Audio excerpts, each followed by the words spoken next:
ГСП онлайн. Городские новости сейчас.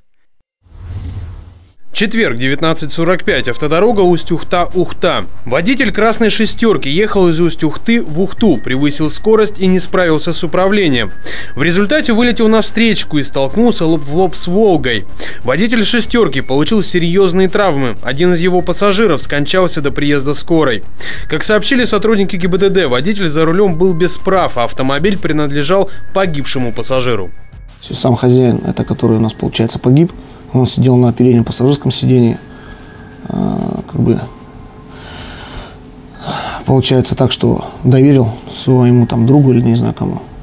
Получается, да, что такая информация, что водитель, не имеющий водительского удостоверения. Водитель «Волги» и его пассажир, получившие множественные переломы и черепно-мозговые травмы, госпитализированы. В момент аварии никто из пострадавших не был пристегнут ремнем безопасности. У сотрудников ГИБДД есть подозрение, что водитель шестерки был пьяным. Так это или нет, покажет медицинская экспертиза.